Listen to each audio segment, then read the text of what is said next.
Hello साथियों, मैं V L Lona मेरे यूट्यूब चैनल स्टडी टाइम में आपका हार्दिक स्वागत करता हूं। हम हिंदी साहित्य का इतिहास पढ़ रहे हैं और इसके अंदर हम भक्ति काल है वो देख रहे हैं। भक्ति काल के अंदर हमने जो निर्गुण काव्य धारा थी उस निर्गुण काव्य धारा के बारे में अच्छे से पढ़ लिया है। उसके बाद में जो सगुण काव्य धारा है वो हम पढ़ रहे थे। तो आज जो सगुण काव्य धारा है उस सगुण काव्य धारा की दो धाराएं थी, एक कृष्ण को मानने वाले थे और एक राम को मानने वाले थे। तो हम उस पहले कृष्ण को मानने वाले उनके बारे में पढ़ेंगे। तो कृष्ण भक्ति काव्य धारा के जो प्रमुख कवि है उनके बारे में आज हम अध्ययन करेंगे। तो अगर आप मेरे चैनल पर पहली बार विजिट कर रहे हो तो चैनल को सब्सक्राइब कर ले, बेल आइकन को ऑल पे प्रेस कर ले, ताकि जब भी मैं कोई नया वीडियो अपलोड करूं तो उसका नोटिफिकेशन आपको तुरंत मिल सके। नियमित आप कला से देखते रहे, आपकी हिंदी बहुत ही शानदार हो जाएगी और गारंटी है मेरी कि आपका जो हिंदी का पेपर होगा फर्स्ट ग्रेड का, वो सारे क्वेश्चन आपको मेरे बनाए हुए नोट्स में से देखने को मिल जाएंगे। पूरा अगर क्वेश्चन नहीं भी मिलते तो भी आपको टेंशन लेने की जरूरत नहीं है। एक आध क्वेश्चन अगर बाहर से आ जाता है तो उसको आप छोड़ दीजिए, बाकी अच्छे से मैंने नोट्स तैयार किए। तो आप नियमित मेरे चैनल से जुड़े रहे। वीडियो पसंद आती है तो इसको लाइक करिए, अपने दोस्तों के साथ में भी शेयर कीजिए। किसी भी प्रकार का डाउट कंफ्यूजन रहता है तो आप मेरे को निसंकोच कमेंट कर सकते हो। अब देखिए, जो कृष्ण भक्ति काव्य धारा है उसके जो प्रमुख कवि, तो पहले बात करें अष्टछाप के कवि, यानी अष्टछाप के कवि कौन थे। अष्टछाप की जो स्थापना है वो विठलनाथ ने की थी। अष्टछाप की स्थापना किसने की थी? विठलनाथ ने की थी।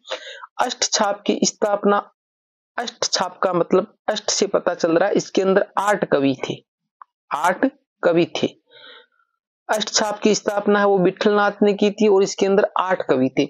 8 कवि में से 4 जो थे वो हमारे विठलनाथ के शिष्य थे और 4 है वो हमारे बल्बाचार्य के शिष्य थे।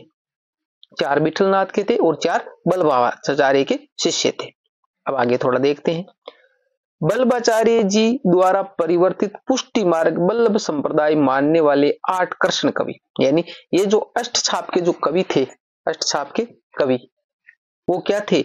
बल्बाचार्य द्वारा परिवर्तित जो पुष्टि मार्ग या जो बल्लभ संप्रदाय थे उसको मानने वाले 8 कवि थे। हाँ, शिष्य 4 बल्बाचार्य के थे, 4 विठलनाथ के थे, परंतु मानने वाले क्या थे? पुष्टि मार्ग जो बल्लभ संप्रदाय। तो ध्यान में रखना है, पुष्टि मार्ग है उसकी स्थापना और जो बल्लभ संप्रदाय उसकी स्थापना ये दोनों एक ही है और ये बल्बाचार्य ने की थी। ये किसने की थी? बल्बाचार्य ने। तो आपको क्वेश्चन आए तो उसमें अच्छे से करना है कि बल्बाचार्य है, उस बल्बाचार्य जी ने पुष्टि मार्ग की स्थापना की थी, बल्बाचार्य ने बल्लभ संप्रदाय की स्थापना की थी, परंतु अष्टछाप की स्थापना वो विठलनाथ ने की थी। आगे देखो, विठलनाथ ने अष्ट सखा, सखा का मतलब दोस्त होता है, या अष्टछाप की स्थापना की। आ गया यहाँ पर। तो ये क्वेश्चन है, आपको अच्छे से ध्यान में रखना है, इसमें कंफ्यूजन नहीं होना है। बल्लभ संप्रदाय की और पुष्टि मार्ग की स्थापना बल्बाचार्य ने की है और अष्टछाप की स्थापना है वो विठलनाथ ने की। अब देखिए, बल्बाचार्य के शिष्य, बल्बाचार्य के, क्योंकि जो 4 शिष्य है वो बल्बाचार्य के और 4 है वो हमारे विठलनाथ के। तो देखो, यानी सूरदास, कृष्णदास, परमानंद दास और कुंभनदास, ये जो 4 है ये हमारे बल्बाचार्य के शिष्य है। अब क्या है कि यहां से जो क्वेश्चन आता है उस क्वेश्चन में हमारे को कंफ्यूजन होता है। कंफ्यूजन ये होता है कि हमने 4 ये नाम ये याद कर लिए, 4 नाम हमने विठलनाथ के शिष्य वाले कर लिए। अब एग्जामिनर क्या देखा? 3 नाम तो इनमें से देगा, सूरदास, कृष्णदास, परमानंद दास, और एक नाम है वो विठलनाथ वाला देगा और आपसे पूछेगा निम्न में से विठलनाथ का शिष्य है तो वो एक ही है, वो छांटना आपको। या फिर ऐसे पूछ ले, निम्न में से बल्बाचार्य का शिष्य नहीं है, तो 3 तो है, एक वो नहीं है, वो छांटना होता है। तो ऐसे आपको, तो इसके लिए मैंने एक सूत्र बनाया, छोटा सा सूत्र। क्या बनाया?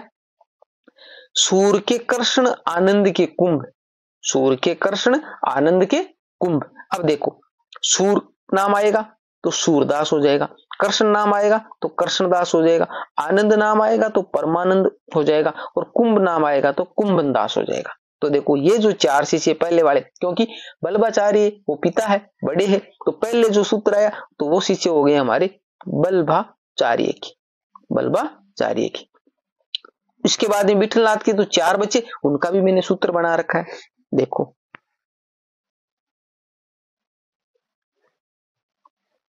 आगे हैं विठलनाथ के शिष्य नंददास, गोविंद स्वामी, चतुर्भुजदास और छीत स्वामी। ये जो 4 शिष्य, यानी नंददास हो गया, गोविंद स्वामी हो गया, चतुर्भुजदास हो गया और छीत स्वामी हो गया। ये 4 शिष्य वो हमारे विठलनाथ के। तो इनका भी मैंने सूत्र बनाया, आगे लिखा हुआ है, जैसे सूर के कर्षण, आनंद के कुंभ, नंद के गोविंद। मैं यहां पर बता दूं आपको, नंद के गोविंद,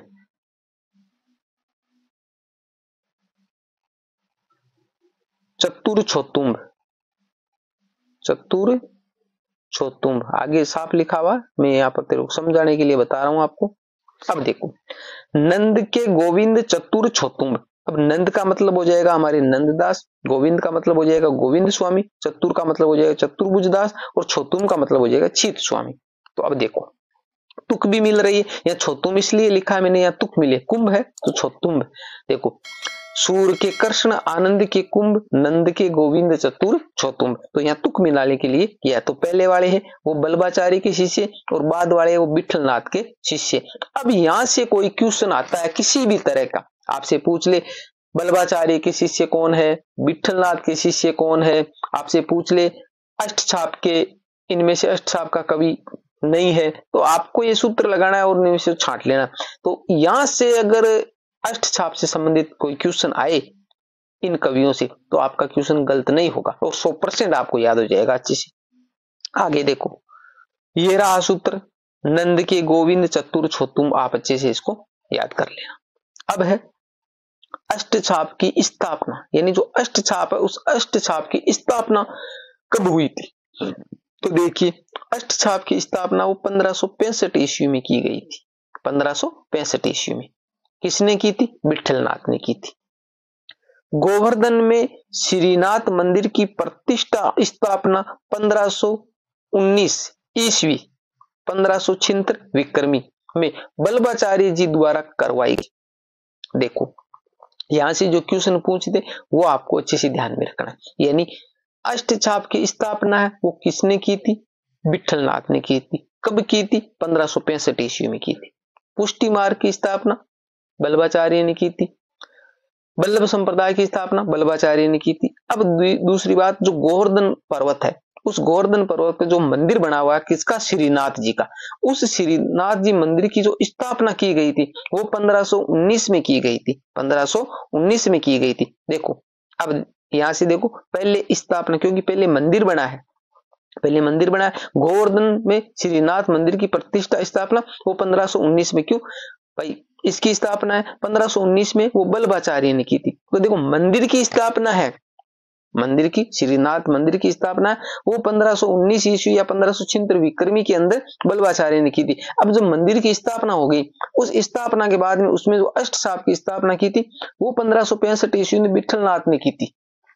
अब वो कौन थे, जो 8 सखा थे, 8 सखा थे, वो क्या करते थे, जो हमारे श्रीनाथ जी का मंदिर था गोवर्धन पर्वत पे, इस मंदिर पे जो पूजा पाठ का जो काम होता है, ठीक है, जो 8 पहर के हिसाब से, तो 8 को अलग अलग दिया गया था टाइम के हिसाब से, तो वो पाठ पूजा करने वाले थे। उस मंदिर में जो आरती होती थी, जो पाठ पूजा होती थी, वो काम वो करते थे। तो अच्छे से समझ में आ गया। अब देखो, ये जो करवाने वाले, जो स्थापना करने वाले बल्बाचार्य थे, करवाने वाले थे, अब उसका जो इसका शिल्पी है वो पूर्णमल खत्री था।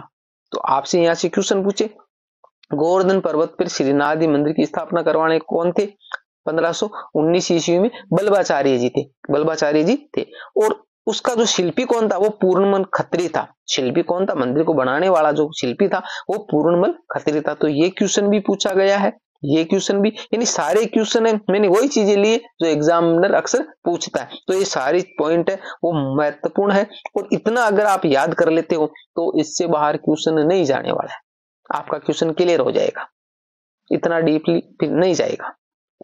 अब इसके बाद में सूरदास। अब सूरदास क्या है, हमारे इसके प्रतिनिधि कवि है, प्रतिनिधि कवि है किसके, कृष्ण काव्यधारा के, कृष्णाश्रय है ना, उत्कर्षणाश्री काव्य धारा के प्रतिनिधि कवि है। तो सूरदास से थोड़ा लंबा चौड़ा है, क्योंकि सूरदास की 3 तो रचनाएं हो जाएगी, फिर सूरदास का लंबा चौड़ा वर्णन, सूरदास की कुछ काव्य पंक्तियां देकर पूछते।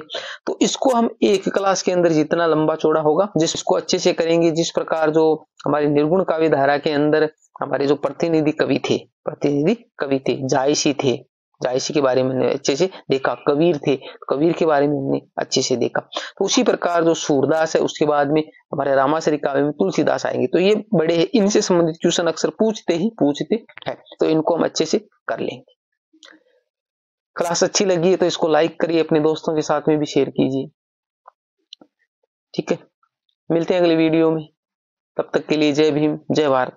चैनल को सब्सक्राइब नहीं किया तो सब्सक्राइब जरूर कर ले।